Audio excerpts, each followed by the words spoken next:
నా పేరు దీపిక. ఆర్మూర్ మండలం పెరికిట్ గ్రామం మాది. సాయంత్రం 6:50 నుంచి 6:20 ఆ లోపు మా హస్బెండ్ అప్పుడే ఇంట్లో నుంచి బయటికెళ్ళి షాప్‌కెళ్ళిండు.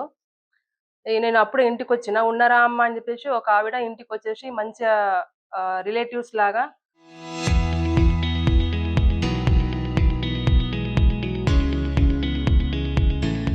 డిగ్నిఫైడ్‌గా రెడీ అయ్యి వెడ్డింగ్ కార్డ్స్ ఇవ్వడానికి నేనింక కాలనీ వాళ్ళెవరో మ్యారేజ్ అనుకోని తీసుకోవడానికి దగ్గరికెళ్ళాను.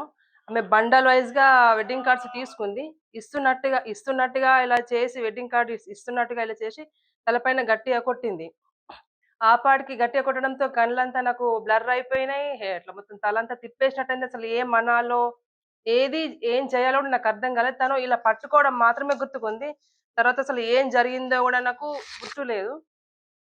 మా హస్బెండ్ ఒక 5 మినిట్స్‌లో, 2 మినిట్స్‌లో ఇంటికొచ్చి నేను వాళ్ళ డోర్ దగ్గర పడుకుండిపోయాను. లేపితే లేవలేను. అప్పుడప్పుడు నాకు బీపీ డౌన్ కావడంతో మా హస్బెండ్ అలాగే అనుకోని హాస్పిటల్‌కి తీసుకెళ్ళి అక్కడ హాస్పిటల్‌కి తీసుకెళ్ళి ట్రీట్మెంట్ చేయించారు. ఒక 2 సెలైన్‌లు ఎక్కిన తర్వాత కాన్షియన్స్‌కి వచ్చిన తర్వాత అప్పుడు నేను మా హస్బెండ్‌కి చెప్పాను. అప్పటి వరకు వాళ్ళు ఏమనుకున్నారు ఇది అసలు ఇంట్లో జరిగిందేం తెలీదు గదా! బీపీ డౌన్ అని అనుకునే వాళ్ళు ట్రీట్మెంట్ చేయిస్తున్నారు. అప్పుడు నేను చెప్పిన కాన్షియన్స్‌కొచ్చిన తర్వాత ఇలా ఒక ఆవిడొచ్చింది ఇట్లా వెడ్డింగ్ కార్డ్స్ ఇవ్వడానికి వచ్చి తలపైన కొట్టింది.